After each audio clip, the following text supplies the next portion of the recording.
Días. Hemos tenido un tiempo maravilloso, especial, al hacer memoria de nuestro Salvador, recordando su poder. Él es todopoderoso, no hay otro como Él. Nos faltó en esta mañana decir, si Él es todopoderoso, nosotros no tenemos que mirar para ningún otro lado, sino solo a Él, ¿cierto? Que Él es la persona que el mundo necesita, el todopoderoso. Vamos a abrir nuestras Biblias en Génesis capítulo 21. Y esto es solo a manera de introducción, un pequeño ejemplo.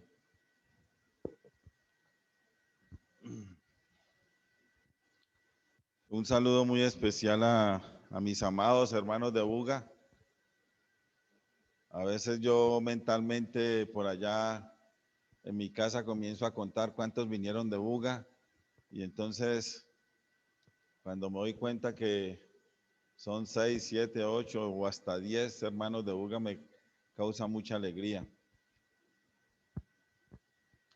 Entonces vamos a empezar con Génesis 21, versículo 1. Solo vamos a leer el 1 y el 2. Dice, visitó Jehová a Sara como había dicho, e hizo Jehová con Sara como había hablado. Y Sara concibió y dio a Abraham un hijo en su vejez, en el tiempo que Dios le había dicho. Amado Dios, este es un día muy especial porque podemos abrir las escrituras y meditar en ellas, Señor.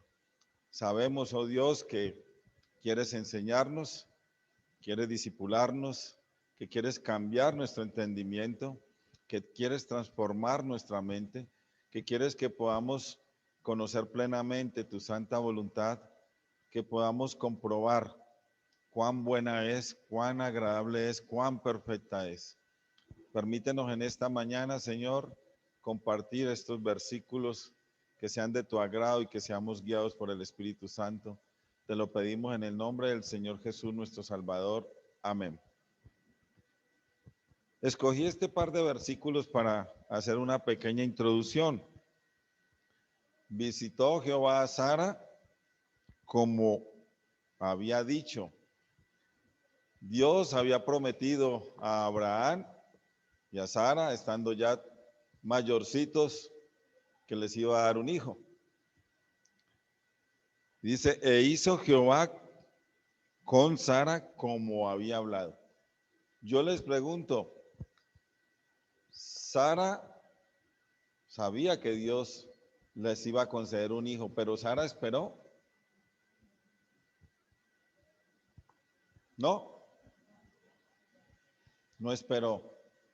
Pero aquí lo que estamos viendo es que Dios, en el tiempo de Dios, estaba cumpliendo lo que Dios le había dicho a Abraham y Sara. Aún pienso que Abraham tampoco esperó, ¿cierto? Porque si le pasa a la sierva, y ¿cuál tendría que haber sido la respuesta de Abraham cuando le pasa a la sierva Agar y dame un hijo por ahí?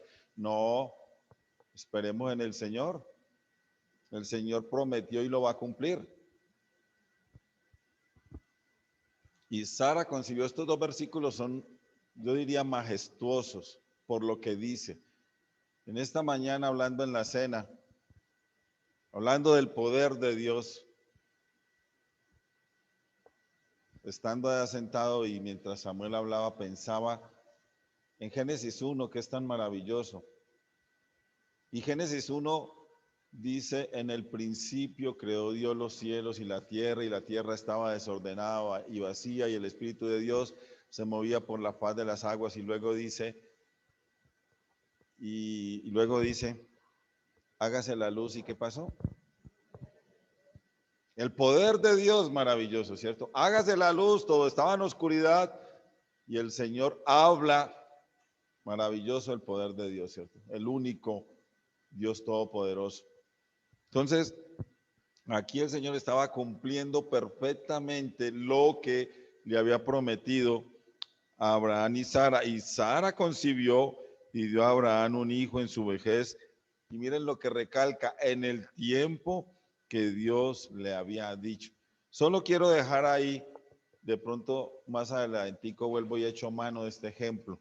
Pero vamos otra vez a donde hemos estado en Colosenses capítulo 1. Y tengo, de verdad, tengo yo no sé si decirlo, si era una ofensa, pero tengo una fijación con la esperanza. Y ya les voy a decir por qué.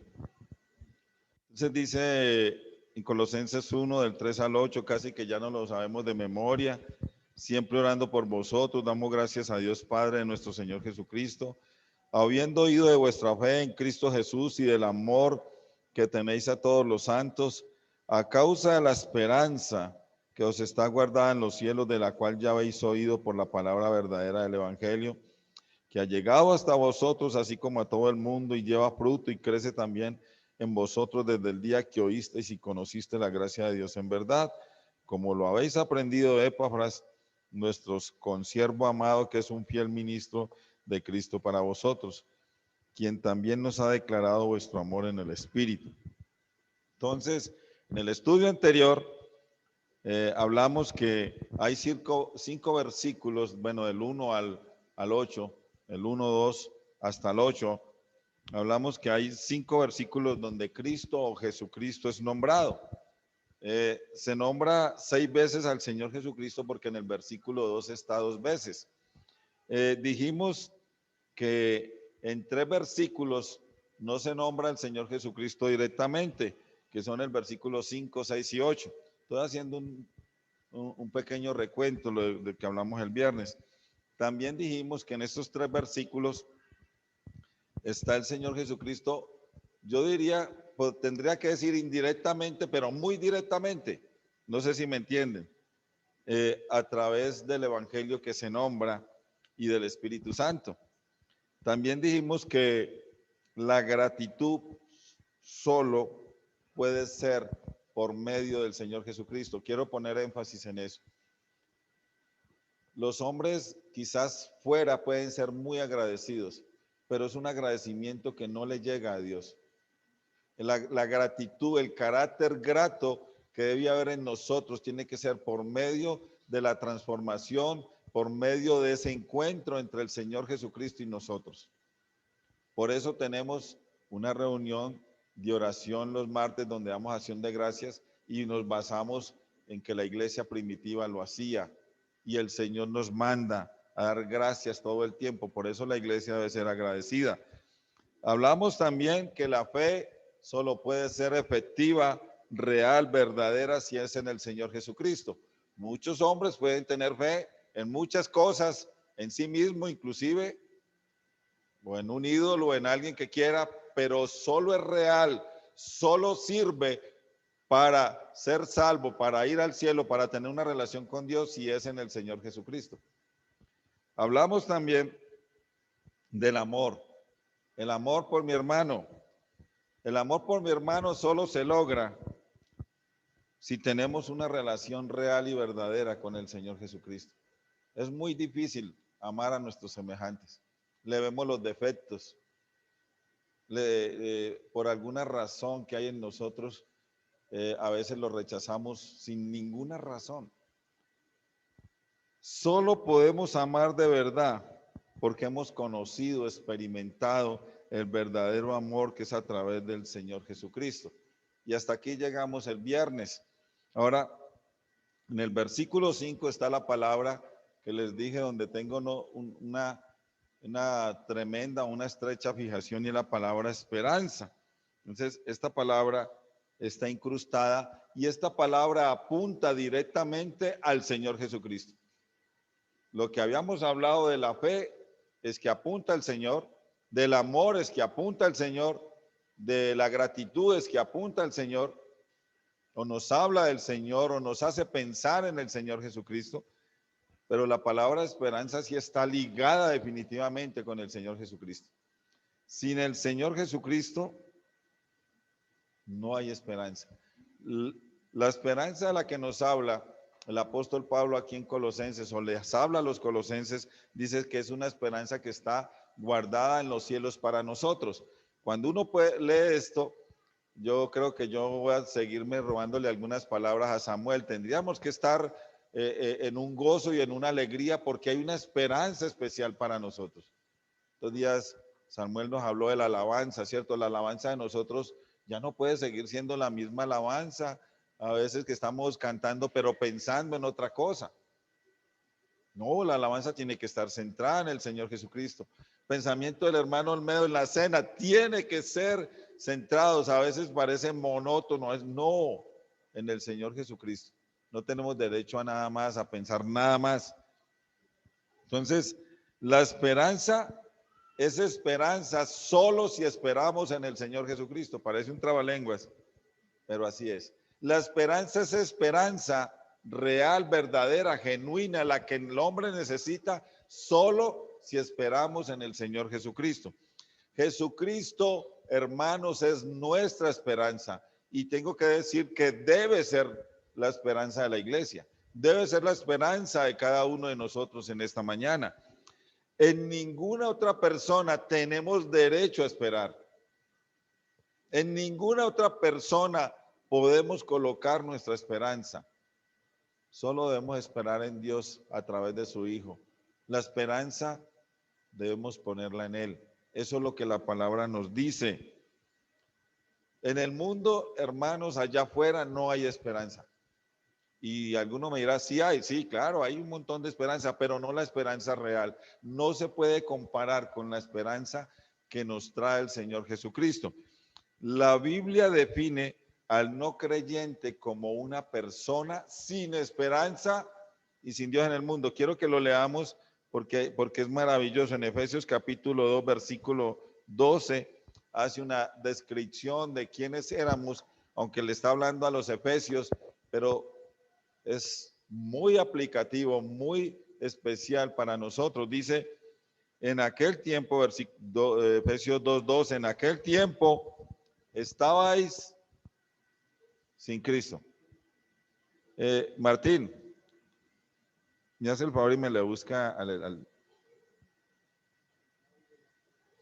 ubíquelo. ¿Ya? Listo. Efesios 2:12 dice, en aquel tiempo estabais sin Cristo, y déjenme decirles que esta es una de las tragedias más grandes descritas en la Biblia. Un hombre sin Cristo, una mujer sin Cristo es una tragedia, va para el infierno. Va para el infierno. Si alguna persona en esta mañana de verdad reconoce que está sin Cristo, hoy es el día de decirle, Cristo, venga a mí. Tenga un encuentro personal con Él. En aquel tiempo estabais sin Cristo, alejados de la ciudadanía de Israel y ajenos a los pactos. Dios había escogido un pueblo, Israel, y le había hecho unas promesas, había tenido unos pactos con ellos, pero el hombre sin Cristo está por fuera. Luego dice, sin esperanza y sin Dios en el mundo. El hombre sin Cristo no tiene esperanza. Luego dice, pero, ahora los peros que nos enseña la gramática, que son tan maravillosos, que son tan especial, que les dan un viraje a lo que estamos leyendo. Pero ahora en Cristo Jesús cambia, ¿no? Estábamos sin Cristo, pero hoy estamos en Cristo. Pero ahora en Cristo Jesús, vosotros que en otro tiempo estabais lejos, habéis sido hechos cercanos por la sangre de Cristo. ¿Y qué resalta? No hemos sido hechos cercanos al Señor, ni a los pactos, ni a las promesas, ni a Cristo por nuestros propios medios, sino que nos aclara por cuál medio, por la sangre de Cristo, hablándonos del sacrificio, hablándonos de la cruz, hablándonos de la entrega de nuestro Salvador en el Calvario.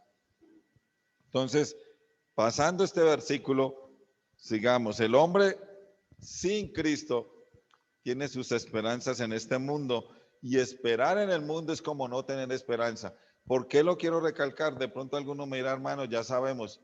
¿Por qué lo quiero recalcar?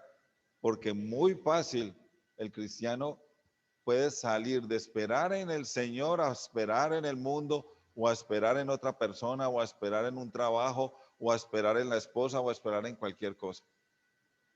Muy fácil, muy fácil. Si alguien en esta mañana asegura que es creyente y no espera en Jesús, espera más en el mundo, espera más en otras personas, lo invito a que se revise. Le invito a que se revise. A mí me gusta cuando los hermanos dicen, hermano, yo les doy gracias por sus oraciones, pero a veces me preocupa porque los hermanos a veces parece que las oraciones de nosotros es lo que hace el efecto de ser sanos o de traer una bendición o de hacer cualquier cosa. El que realmente hace el favor, el que realmente trae el beneficio a nosotros es el creyente. Nosotros tenemos Dios, perdón, es el que hace el trabajo real. Nosotros tenemos la obligación de clamarle. Yo no estoy queriendo decir que ninguno puede decir gracias, hermano, por orar por mí. No, maravilloso.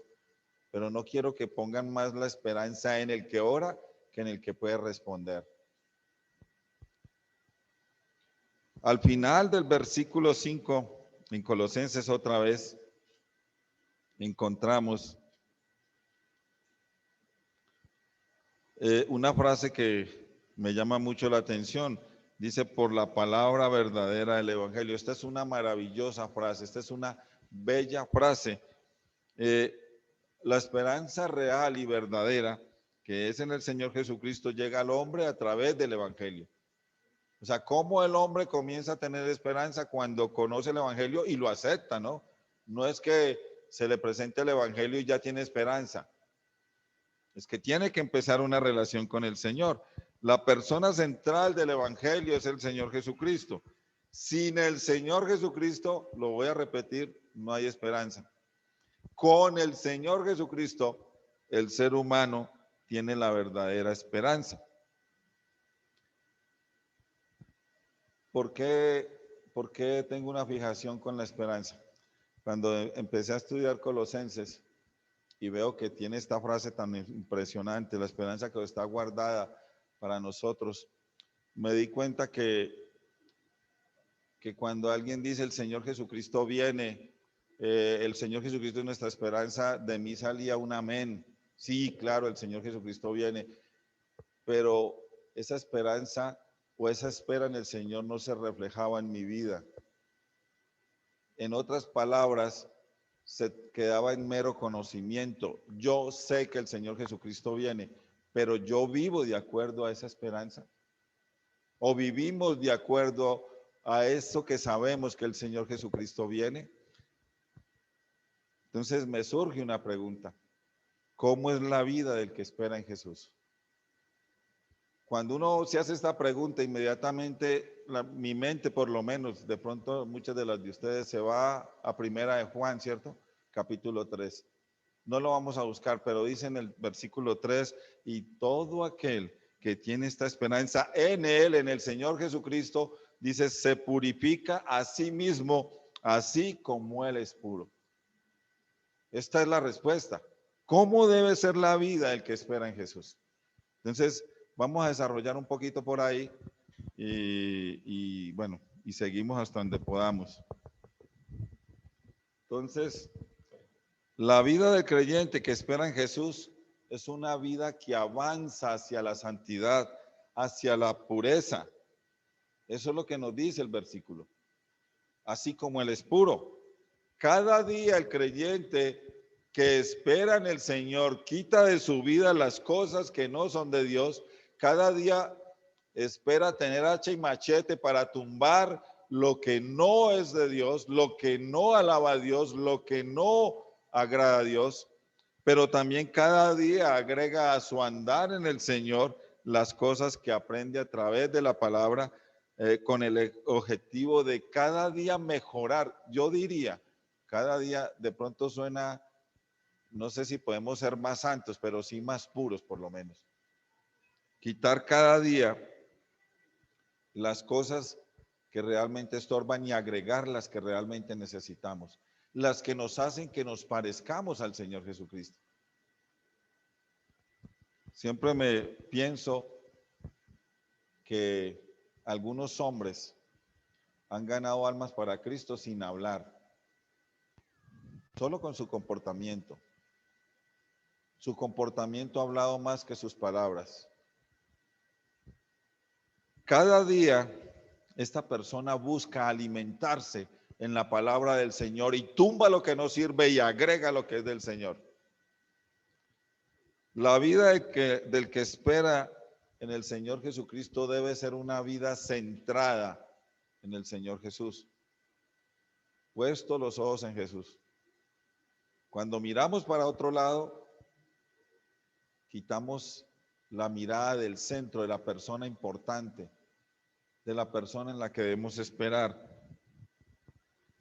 ¿Se acuerdan del himno? De pronto, Cheo, si al final lo podemos poner más de Jesús. Pero la persona que espera en el Señor Jesucristo cada día quiere más de Jesús, cada día ama más a Jesús, cada día aprende más de Jesús.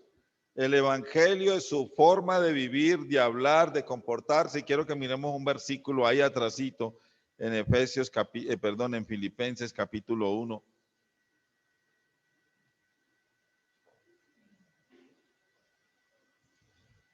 Versículo 27.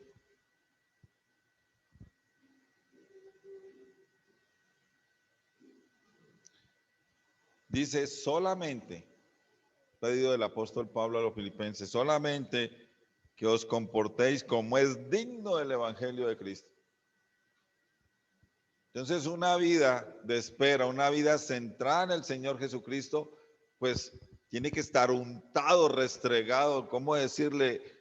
Permeado por el evangelio.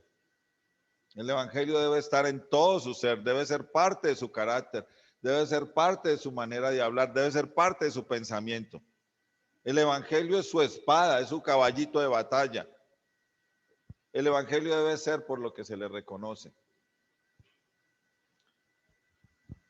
Solamente que os comportéis como es digno del evangelio. Y miren lo que sigue diciendo, para que, o sea, que vaya a veros o que esté ausente, oiga de vosotros que estáis firmes en un mismo espíritu, combatiendo unánimes por la fe del evangelio. Qué llamado tan especial, ¿cierto? Manuel May nos está hablando del evangelio, aclarándonos algunas cosas que no entendíamos. El evangelio, tan importante, tan grande. Yo, con solo pensar en el evangelio, solo puedo decir, maravilloso eres tú, oh Dios, que nos diste ese precioso evangelio. La vida del que espera en Jesús es una vida no contaminada. Yo estoy diciendo cosas por las cuales debemos luchar. Claro, estamos rodeados del mundo, estamos rodeados de las tentaciones, estamos rodeados de un montón de cosas, pero yo cada día quiero más parecerme a Jesús. La vida del que espera en Jesús es una vida no contaminada por el mundo.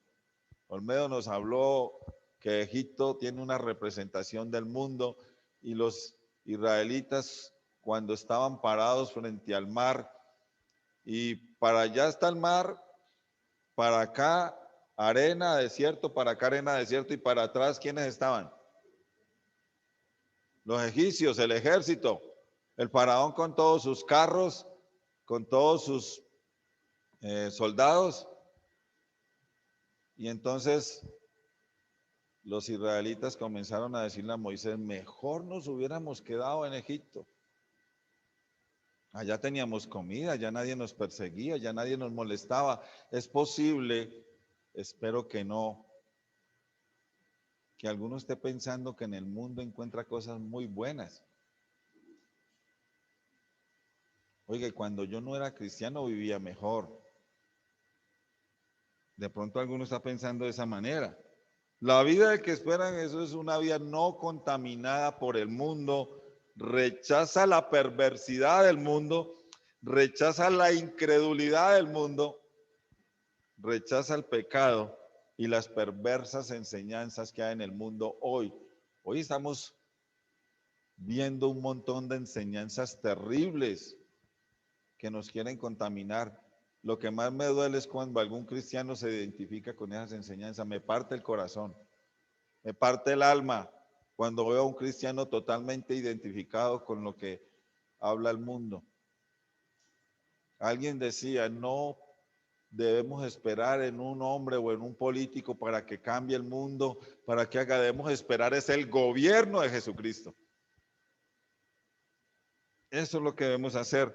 Por eso, miremos en Romanos 12:2, yo creo que muchos se lo saben de memoria. Pero dice Romanos 12:2, no os conforméis a este siglo y sabemos que la palabra siglo nos está hablando del mundo. No os conforméis o no os amoldéis a este mundo. No podemos, no tenemos derecho de amoldarnos a este mundo. Luego dice, sino transformaos por medio de la renovación de vuestro entendimiento para que comprobéis cuál sea la buena voluntad de Dios agradable y perfecta. Necesitamos transformar nuestro entendimiento. Necesitamos una renovación total de nuestro entendimiento y no lo haremos si estamos contaminados con el mundo. No lo haremos si no esperamos en Jesús. No lo haremos si no lo miramos a Él.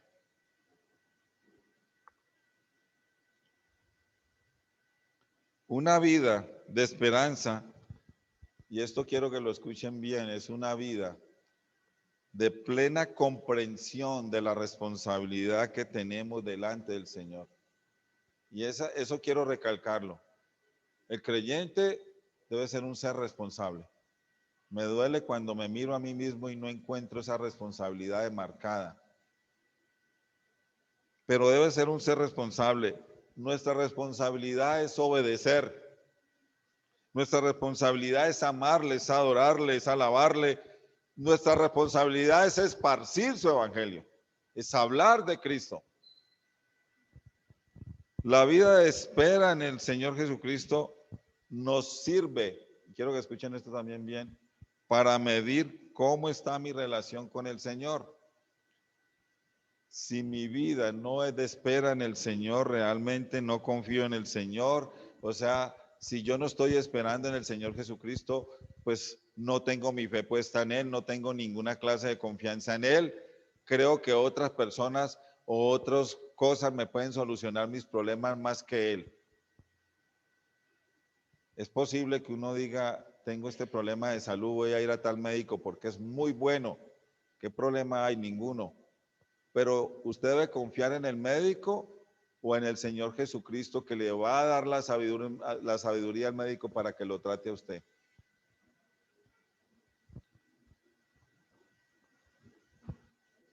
Un creyente real y genuino espera en el Señor. Y si espera en el Señor, entonces está purificando a sí mismo por decisión propia. Esto debe ser una decisión propia. Yo quiero parecerme a Jesús. Yo quiero vivir para Jesús. Yo quiero ser como Él. ¿Por qué debemos tomar esta decisión? Porque al que estamos esperando es santo, es puro, es perfecto. Imagínense el que estamos esperando. ¿Cómo querrá Él encontrarnos? ¿Cómo querrá Él encontrar a su iglesia cuando Él venga?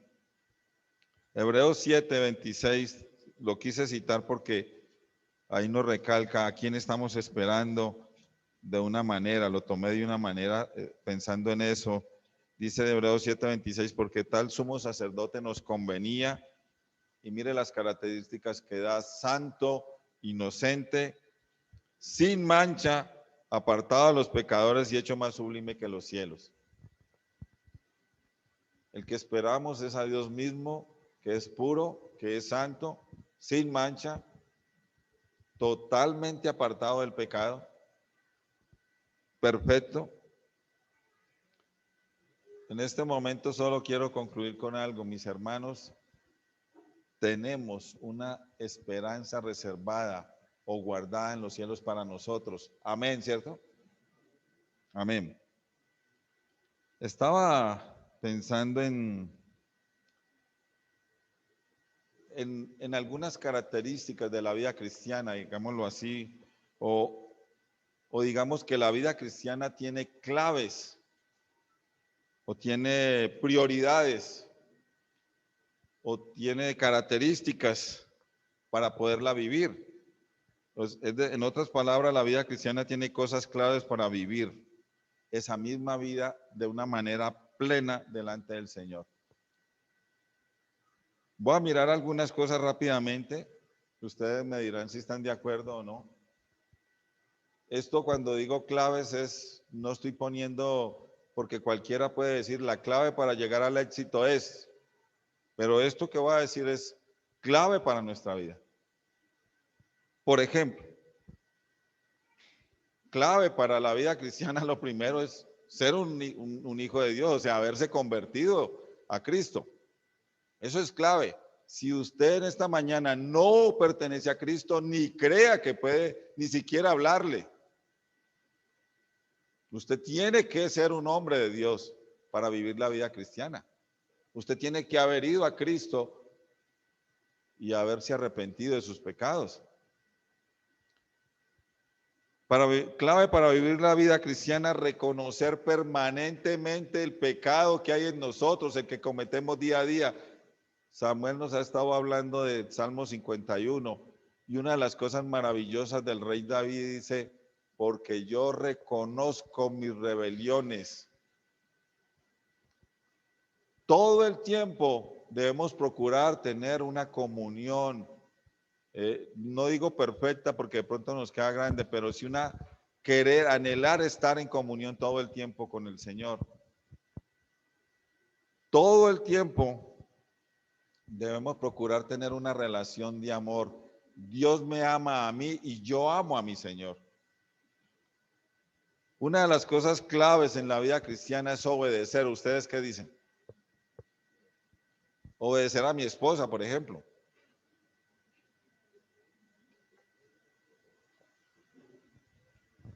No, obedecer a Dios, obedecer su palabra. Clave, adoración verdadera, porque el Señor busca verdaderos adoradores. Yo creo que el hermano Olmedo esta mañana nos recalcó por ahí la cuestión. ¿Cierto? Verdaderos adoradores. Clave congregarse, ¿es clave congregarse? Una vida cristiana sin congregarse. Yo he alabado a algunas de las hermanas nuevas. Digo nuevas en el sentido que están con nosotros. Algunas de las familias. Yo sé que algunos no pueden congregarse permanentemente por sus trabajos, pero he alabado a hermanas que son más constantes, decían los antiguos, más constantes que un coto. Constantes en el local. Son las primeras que llegan, están aquí diciendo presente, quiero aprender, quiero conocer, quiero alabar, quiero adorar, quiero rendir culto a mi Señor. Congregarse es clave. Buscar la santidad permanentemente en la vida cristiana es clave. El amor por mis hermanos es clave. La predicación del evangelio es clave. Y aquí yo creo que aquí cogiamos, porque lo sabemos que es clave, pero lo hacemos. Le hablamos a los demás de Cristo, los demás a mi alrededor saben que soy cristiano. Servir en la obra es clave. También estamos cojeando en servicio, ¿no? Es clave. Oración constante es clave en la vida cristiana. La gratitud continua es clave en la vida cristiana. El estudio de la palabra, ¿qué me dicen del estudio de la palabra? Una vida de fe es clave en la vida cristiana. Yo le creo a mi Señor. Es lo que tenemos que hacer, debe ser mi actitud. Pero yo puse como último punto, pueden haber muchos más. Si alguno me quiere decir, hermano, le faltó este, yo con mucho gusto lo escucho. Pero uno de los claves para mí es esperar en el Señor Jesucristo.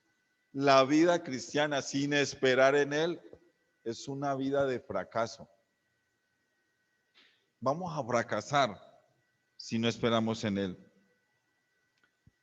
Hermano, unos 10 minuticos más volviendo a Colosenses.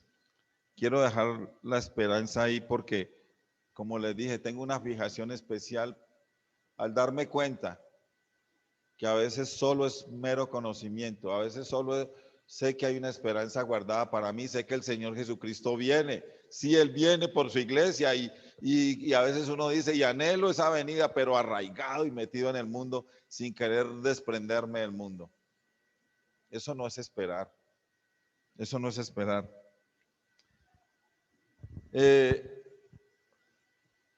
El versículo 5 termina con la frase de la cual ya habéis oído por la palabra verdadera del Evangelio. Y el versículo 6 empieza que ha llegado hasta vosotros hablando del Evangelio. Entonces, vuelvo a retomar por aquí. Ahora, el Evangelio llegó a Colosas, pero avanzaba. Algo dije el viernes de eso. En la nueva versión internacional, este versículo 6 dice, o esta partecita dice, esa misma buena noticia que llegó a ustedes ahora corre por todo el mundo. Me maravilló esta versión. El Evangelio corre, avanza en la búsqueda de las pobres almas perdidas.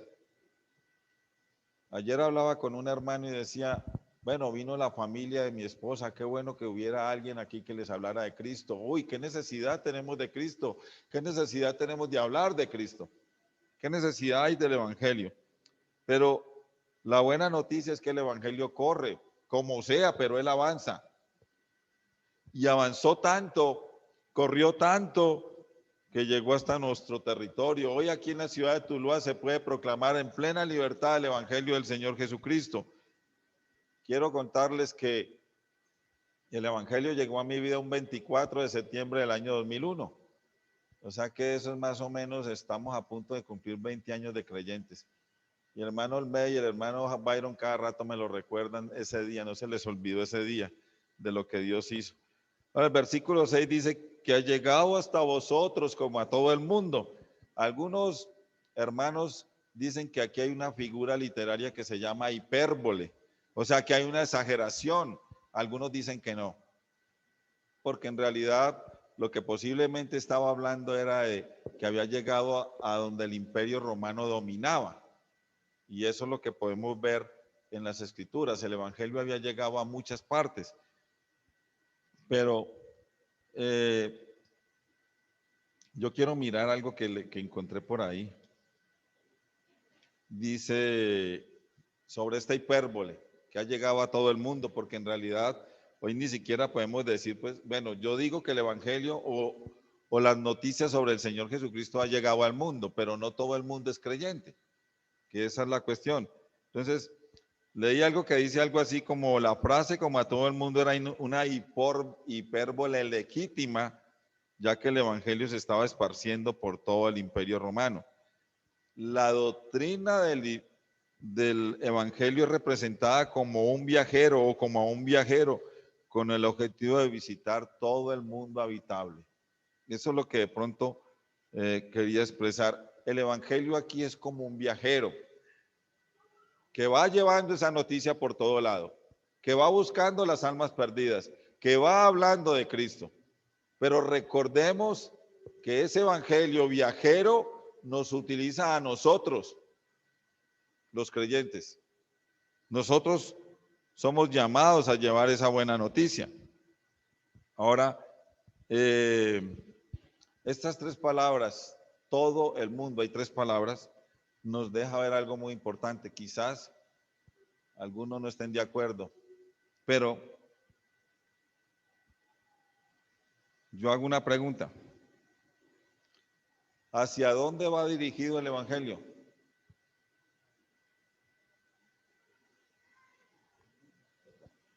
A todo el mundo. A todo el mundo. ¿El evangelio es para algunos pueblos o para algunas personas? No, es para todo el mundo. Mire, pases en una hojita ahí en el 1:23 de Colosenses dice,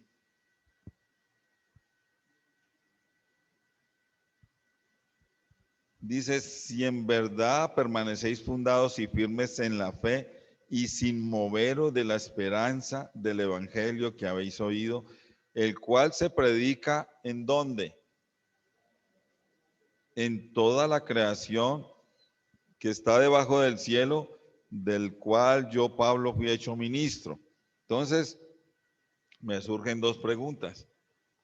¿El evangelio se predica en dónde? Así, respóndame tal cual como está en el versículo que acabamos de leer. Toda la creación. Toda la creación debe saber de Cristo. ¿Esta creación está en dónde? Según el versículo. Debajo del cielo. El cielo está acá y nosotros estamos acá. Es decir, el evangelio se debe predicar en toda la tierra, no en toda o en toda la superficie terrenal, para que quede más claro. Y yo pienso que esta es una maravillosa verdad. Esto es algo precioso. Nunca fue el plan de Dios que el evangelio y las buenas nuevas de salvación fuera exclusivo para un solo pueblo o para algunos pueblos o para un determinado grupo o para unas personas en especial. Ese no fue el plan de Dios. El evangelio nunca ha estado limitado o reservado para un grupo de personas. Las buenas nuevas de salvación son para el mundo entero, porque el mundo entero necesita a Cristo. El evangelio no tiene fronteras, no tiene límites geográficos, está por encima de los sistemas culturales, políticos y de toda índole que usted quiera pensar. ¿Alguna vez le hablé a un hombre de Cristo? Y el hombre me dijo, yo no puedo ir a tu iglesia, ir al grupo de ustedes, porque es que yo tengo un familiar que es cura y entonces ¿cómo se vería que yo... No, el evangelio está por encima de eso. El evangelio está por encima de cualquier tema, de cualquier raza, de cualquier cultura, desde lo que sea. El evangelio está por encima. Pero lo mejor es que el evangelio es para toda la creación que está debajo del cielo.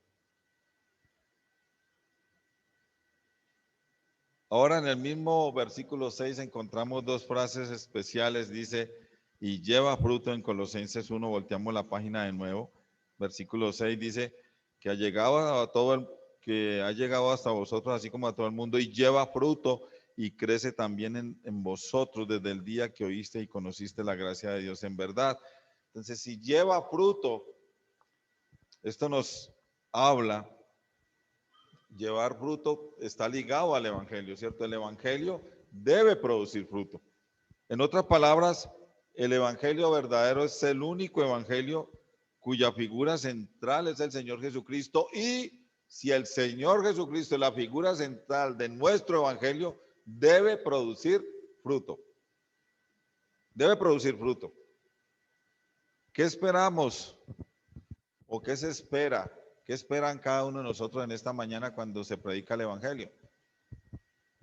Bueno, algunos no vienen en la noche, o sea que yo no sé si esperan algo.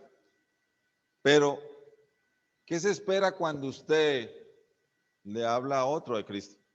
¿Qué espera que suceda? ¿Qué espera que pase cuando usted abre su boca y predica a Cristo? Tengo algunas aquí. Bueno, la respuesta más obvia es que produzca fruto. Esa es la respuesta más obvia, ¿cierto? Que produzca fruto. Yo tengo aquí algunas cosas que pienso que pueden pasar. Yo espero cuando predico el evangelio que las personas se arrepientan. Yo espero eso. Yo espero que haya gente rendida totalmente a la palabra del Señor Jesucristo, que haya gente totalmente rendida cuando le hablamos de Cristo en la cruz. Yo espero o esperamos, quitemos el yo, esperamos que hayan vidas cambiadas, hayan vidas transformadas. Esperamos personas lealmente y realmente entregadas a Cristo. Hemos sufrido mucho porque le hemos predicado a muchas personas y después no vemos su lealtad al Señor. Una de las cosas más importantes que yo espero, vuelvo y tomo el yo, pero lo espero, es que cuando se predica el evangelio hayan muchos pecados perdonados, es decir, que hayan muchas personas pidiéndole perdón al Señor. Que hayan muchos pecados quitados, que hayan muchos pecados borrados, que ya no tengamos, ese hombre no tenga más esa carga del pecado. Esperamos corazones nuevos, vidas nuevas, personas salvadas. Esperamos ver a aquellos muertos que tomen vida en el evangelio del Señor Jesucristo. Esperamos a aquellas personas que rechazan a Cristo ahora sean hombres de Dios hablando de Cristo. ¿Qué pasó con Pablo? Inmediatamente se convirtió al Señor después de los 3 días que le fue devuelto la vista, comenzó a hablar y la gente, cuando él hablaba de Cristo, tenía miedo. ¿Quién es este si antes nos perseguía y ahorita habla de Cristo? ¿Qué pasó con este? Mis amados hermanos, el Evangelio produce fruto, mucho fruto. Y yo hago una recomendación, hermanos, y me la hago a mí mismo primero. Deberíamos más abrir nuestras bocas para anunciar el Evangelio del Señor Jesucristo que para estar hablando otras necedades, o que para estar hablando de los hermanos, o para estar hablando de cosas que no nos interesan. A veces no concibo que el hermano esté más hablando del enfrentamiento político, que esté, a veces el cristiano habla más del coronavirus, como si el coronavirus estuviera por encima de Dios o por encima de Jesucristo. No, hermanos, deberíamos abrir más nuestras bocas para anunciar a Cristo, porque cuando anunciamos a Cristo, cuando hablamos de Cristo, cuando hablamos del Evangelio, debe producir fruto. Debe producir fruto.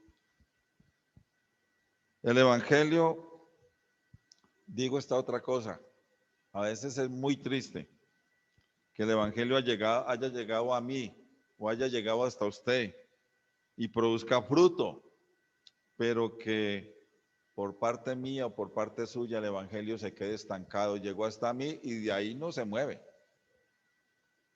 de ahí no corre, porque yo no quiero hablar de Cristo.